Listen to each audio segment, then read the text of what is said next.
In those days, the crowd again being very great, and having nothing that they might eat, Jesus called to himself his disciples, and saith to them, I am moved with compassion toward the crowd, because they continue with me now 3 days, and have nothing that they might eat.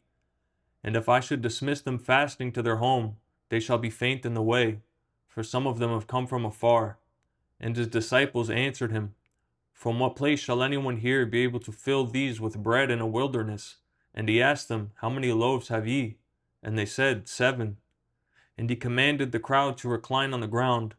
And having taken the 7 loaves, he gave thanks, and broke them, and kept on giving them to his disciples, in order that they might set them before them. And they set them before the crowd. And they had a few small fish, and he blessed them, and said to set them also before them. And they ate and were filled. And they took up over and above 7 provision baskets of fragments, and they who ate were about 4,000, and he dismissed them.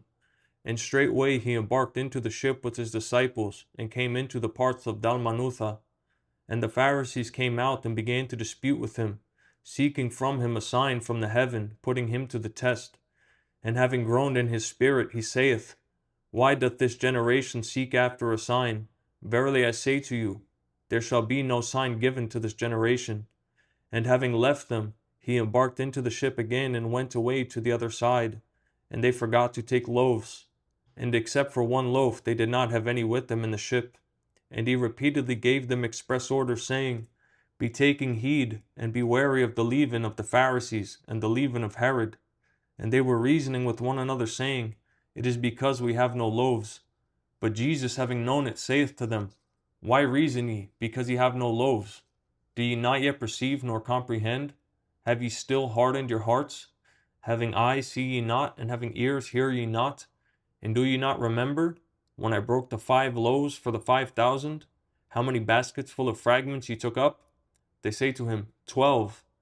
And when I broke the 7 for the 4,000, how many large provision baskets full of fragments took ye up? And they said, 7. And he was saying to them, Do ye not yet comprehend? And he cometh to Bethsaida, and they bring a blind man to him, and beseech him that he might touch him. And he took hold of the hand of the blind man, and led him forth out of the village. And having put spittle upon his eyes, he laid his hands upon him, and was asking him if he did see anything. And he looked up, and was saying, I see men as trees walking about. Then he laid his hands upon his eyes again, and made him look up. And he was restored, and saw everything at a distance clearly. And he sent him away to his house, saying, Neither enter into the village, nor tell it to anyone in the village. And Jesus went out and his disciples into the villages of Caesarea Philippi. And on the way he was asking his disciples, saying to them, Whom do men say that I am? And they answered, John the Baptist, but others say Elias, and others one of the prophets. And he saith to them, But ye, whom do ye say that I am? And Peter answered and saith to him, Thou art the Christ. And he strictly warned them that they should tell no one about him. And he began to teach them that it is necessary for the Son of Man to suffer many things, and to be rejected by the elders, and chief priests, and scribes, and to be killed, and after 3 days to rise. And he was speaking the saying openly. And Peter took him to himself, and began to rebuke him. But after he turned about and looked at his disciples, he rebuked Peter, saying, Get thee behind me, Satan, for thou mindest not the things of God, but the things of men. And having called to himself the crowd with his disciples, he said to them, Whosoever is willing to follow after me, let him deny himself, and take up his cross, and keep on following me.